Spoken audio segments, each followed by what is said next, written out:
URL, short for Uniform Resource Locator.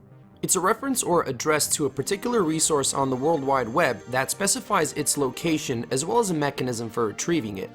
This is a URL, and so is this. They look similar, but not the same. From a structural point of view, they're differently composed, but in terms of where they'll take you, they're basically the same thing. They both take you to the same page. So, what's the difference? Well, simply in the amount of space they take up. Introducing URL shortening. URL shortening is a technique that makes it possible to take an existing URL, modify it in a way that will make it substantially shorter, and still have it direct to the same web page. The way this is achieved is very simple. Every shortened URL basically uses a redirect which links to the initial web page that has a long URL. For example, this URL can be manually shortened simply by taking this part and replacing it with this. A shortened version of a YouTube video URL can also be acquired automatically by using the direct share option beneath the video player. Of course, this was made possible after YouTube launched its own URL shortener, goo.gl, in December 2009.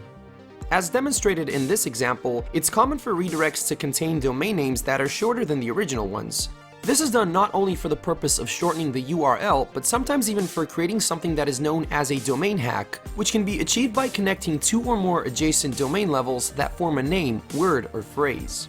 For example, inter.net, which uses the generic top-level domain .net in order to complete the word internet, or u2.b, which uses the country code top-level domain for Belgium .b in order to complete the name of YouTube.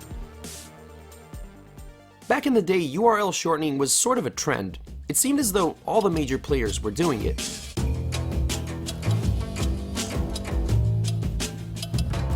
In December 2009, Google launched its own URL shortener that could be used through the Google toolbar and FeedBurner, but was later made available through a separate website named goo.gl.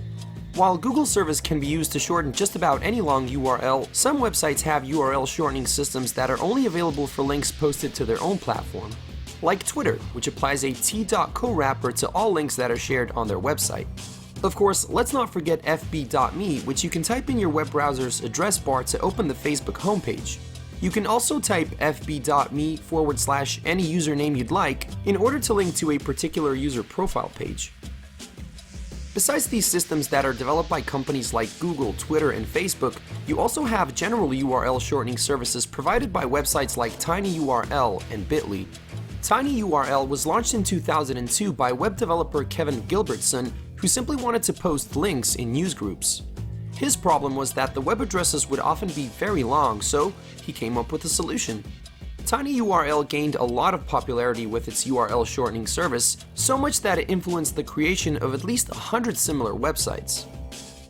Established in 2008, Bitly, on the other hand, is a service that is reported to shorten around 600 million links per month and is known for making money by charging for access to aggregate data generated through the use of its shortened URLs.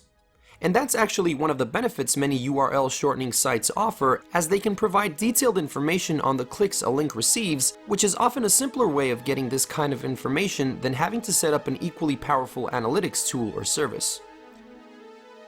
URL shortening can make life easier when sharing links on websites like Twitter, where the number of characters a post can carry is limited. Of course, Twitter does its own URL shortening, but on sites that don't, services like Bitly and tinyURL make it possible to post links that would normally exceed the maximum number of characters. There's also the fact that shorter URLs generally tend to be more aesthetically pleasing than longer ones, and are also much easier to memorize, if necessary. Now, you might ask, who memorizes URLs? But I'm sure someone does. After all, one might also ask, who watches videos about URL shortening? Well, apparently you. And for that, thanks. And as always, stay strong.